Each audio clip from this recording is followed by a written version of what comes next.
All right, guys, GED Language Arts Level 1 practice test. So we have four practice tests. Level 1 is the easiest of the four. Level 4 is the hardest. So on this one, we have nine questions. And so the way that I would go about doing it is all these questions and the multiple choice options are in the description.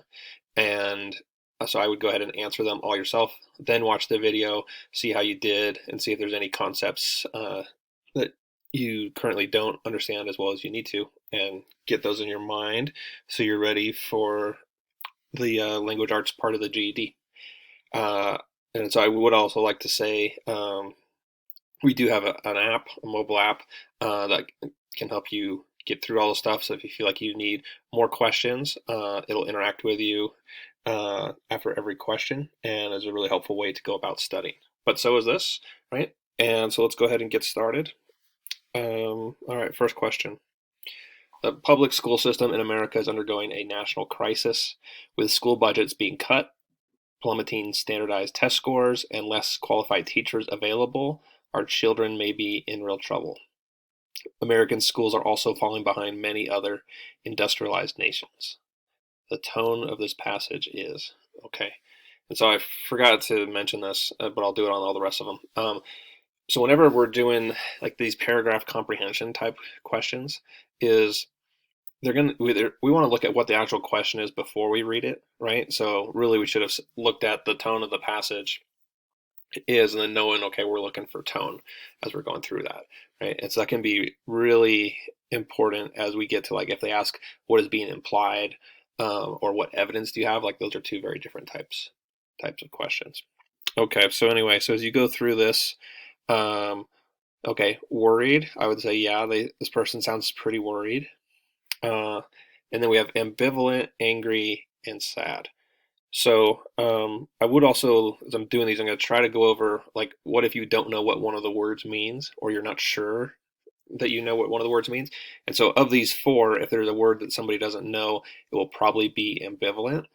So we'll pretend, right? I'll tell you what ambivalent means here in a second. But let's say we don't know what ambivalent is. So we think worried sounds pretty good. Ambivalent, don't know. Angry, I think that one should be eliminated. There's clearly concern from the author, but there's really no language that conveys anger. And sad.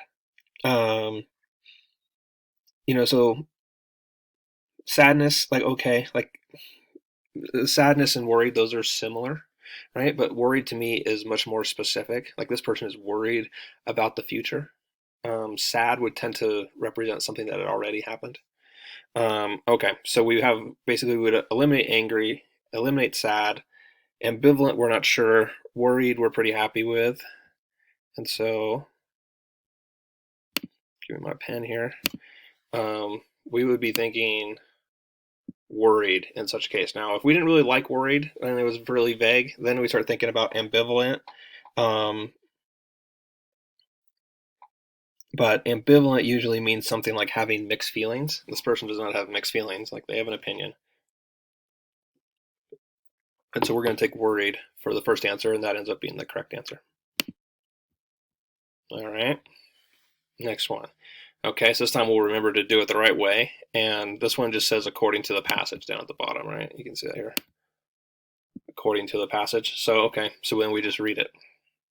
Okay, so it looks like we're going to go on supply and demand. So supply and demand theory of economics states that when people want a product, demand, and the product is scarce, supply, the price of the product will go up. When people don't want a product, or when a product is plentiful, the price will go down. So in real basic terms, they're just saying sometimes price goes up, sometimes price goes down, okay? As far as supply and demand, right? So it depends on the amount of supply and the amount of demand. That's what they're saying here, right? Okay, so it's important a lot of times to kind of like paraphrase this stuff and then go look at the answer choices so that they don't get to confuse us with some weird wording or something. Supply and demand are always constant. So that's the exact opposite of what I just said, right? They said that sometimes it goes up, sometimes it goes down. They did not say that it was constant. So let's go ahead and eliminate that one.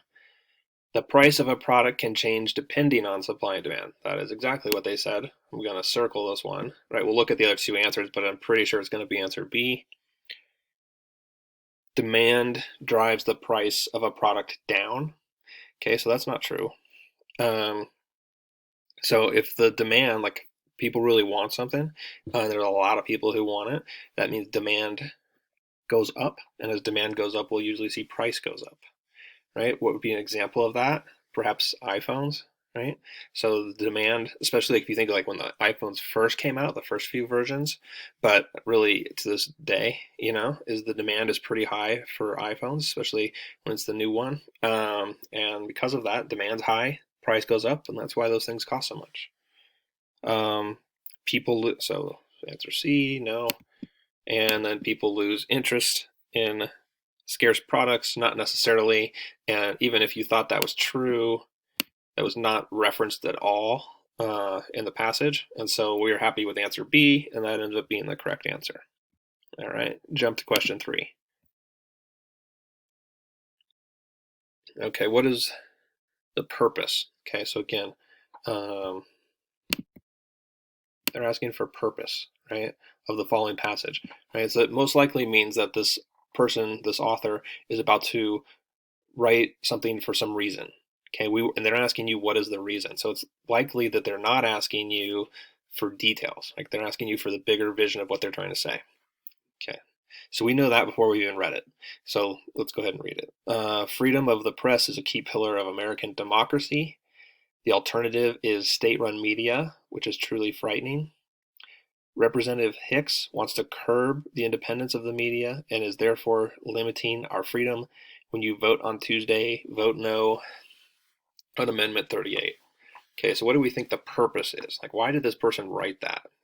Okay, did they want us to understand key things about democracy, or did they want us, the one thing they wanted us to know is to vote no on Amendment 38, right? That's the whole point of why they wrote this stuff. Okay, so that's what we should be thinking as we're looking in here. Informing people about freedom of the press. Okay, so there's a tiny bit of information there, but no, that is not the purpose of that. Protecting voter rights? No. You could feel that this person was trying to protect voter rights in some way, persuading people to not vote for Representative Hicks. Okay, that's pretty close, right? And persuading people to vote no on Amendment 38. Okay, and so like you could easily get confused about which one of these you should pick, but if we look at what is in there, they state much more specifically vote no on Amendment 38 than to say vote no on Representative Hicks. You could really say, well, it's both, but since we have to pick one, we will pick answer choice D. That is the correct answer. And we will move on. Question 4. Okay, so again, trying to get our mind in focus, it just says according to this passage. Okay, so it's just something right out of the text, I guess. Alexander Hamilton established the first bank of the U.S. in 1791. Its purpose, and whenever we see purpose, even if it didn't ask specifically for purpose, when we see its purpose, this is probably about to be the most important sentence. Its purpose was to help finance industrial expansion. Okay, industrial expansion. Okay, that was the purpose of the first bank of the U.S. However, many politicians opposed national banks. Because of this opposition, the bank was closed in 1811.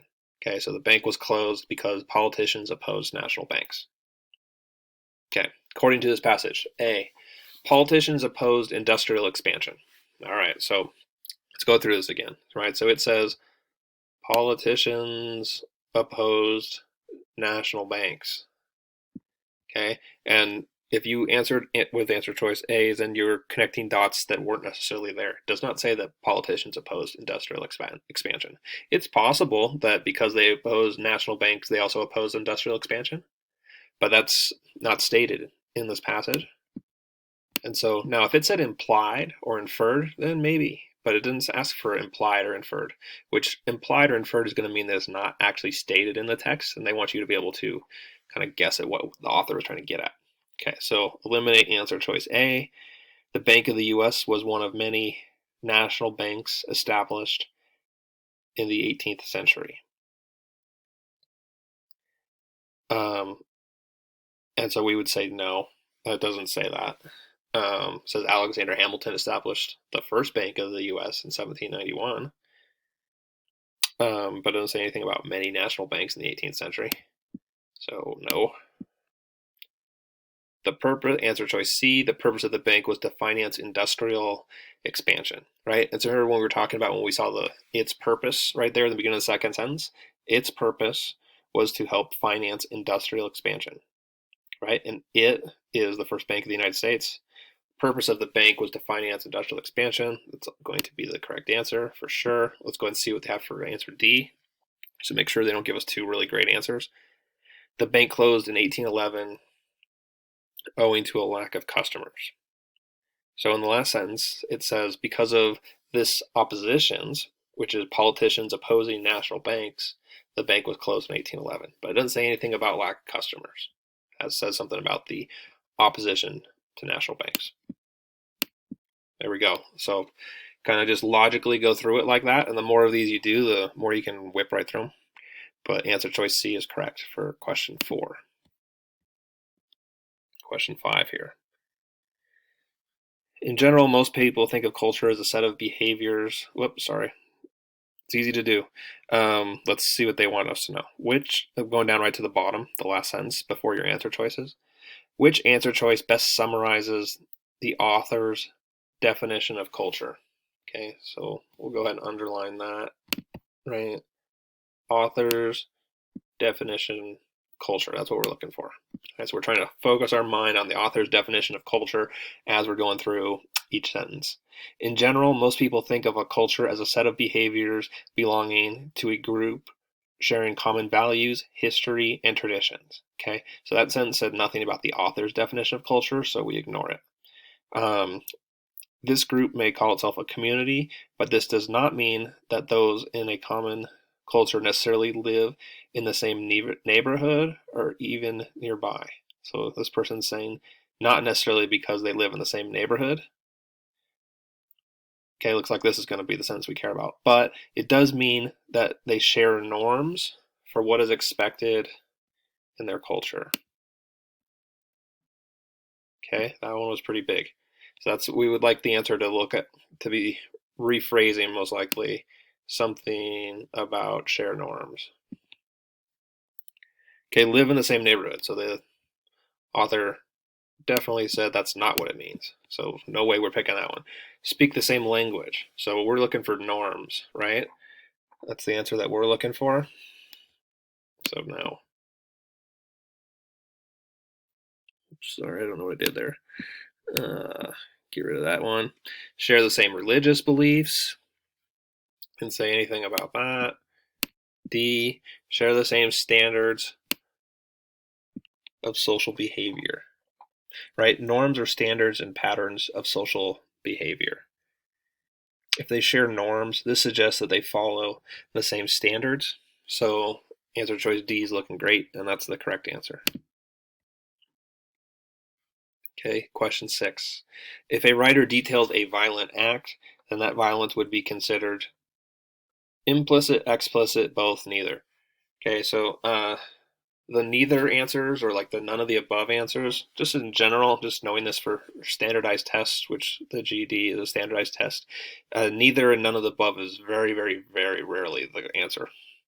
And implicit and explicit, we're pretty sure it can't be both, so you should already be thinking it's at least one of those two. So if you don't know what the word means, if you don't know what implicit and explicit means, at least know we should be narrowing it down to answer choice A or B.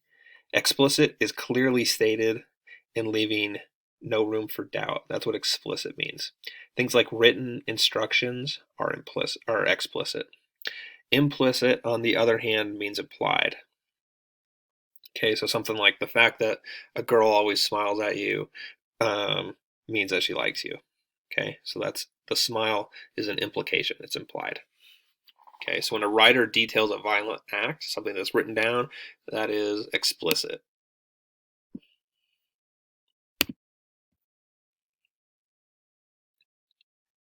Okay, a list of the reasons for a certain belief stated one by one would be an example of which type of rhetorical technique. Okay, and so like a list of a reason stated one by one, that's numbering things out. Numbering things out is enumeration, right there, B. And so these are just some terms that you want to be familiar with. Analogy is comparing one thing to another. Repetition is fairly obvious, right? They're just repeating the same thing over and over again. So at the end of the day, enumeration is the one we want for question 7. All right, and then we got a minimum wage question. Okay, and so right, so first thing we look at again is what do they want us to answer?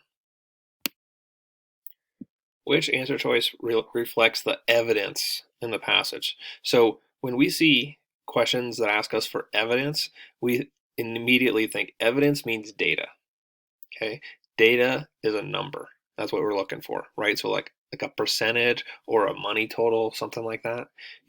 Like 17% of certain number of people have this thing happen to them.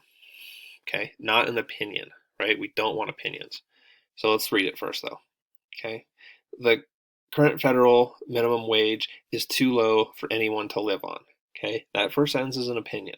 Okay, they haven't given us any data yet or any evidence. A higher minimum wage will help create jobs and grow the economy. Again, it sounds like a fact. Perhaps it is, but we need numbers. So far we got nothing. The Economic Policy Institute stated that a minimum wage increase from the current rate of $7.25 an hour to $10.10 an hour would inject $22.1 billion net into the economy over a 3-year phase-in period. Okay, so one is we have numbers, and two is where does it come from? Was it, my next door neighbor Roy told me this, right? Okay, if there's numbers, it still is a form of evidence, but where does it come from certainly counts as well.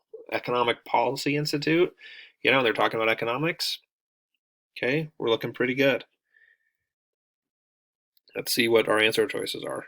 The current minimum wage is too low. That's an opinion, right? And that was the very first sentence, basically. Okay, second answer choice B. A higher minimum wage will grow the economy. Same thing. Right? You might think it's a fact, and that in and of itself is not a fact, though. That's an opinion. Answer choice C. The Economic Policy Institute stated that increasing the minimum wage to $10 per hour will grow the economy by $22 million over the next 3 years. Okay, that's looking pretty good. So we'll circle this one, and then we'll see what answer D has to offer us. The Economic Policy Institute stated that raising the minimum wage to $10 per hour will result in a net loss of thousands of jobs. Didn't say that at all. There's nothing about jobs. Okay, so that leaves us with really just, a pretty obvious answer choice C, which is the correct answer. Remember, the main point of this is evidence means data. Data means numbers. So usually either in terms of dollars or like percent increase. Okay, and then finally, question 9, the last question for the level 1 practice test. Okay, what do they want us to be able to answer? Last sentence here says, in this passage, which sentence provides the specific evidence in favor of pro-choice? Okay, and again, that word evidence is the one that we see. All right, we just did this in the very last question. So if I'm looking for evidence, I am looking for data, which means numbers. Okay, let's read the sentences. A woman has the right to do what she wants with her body. Okay, that's an opinion. Okay, you might agree with it, but that's an opinion, right? That might be a pro-choice opinion, right? But it's still an opinion. The law has no right to tell her whether or not she has to have a baby. Again, that is a pro-choice statement, but it's an opinion, right? I don't see any data or evidence there.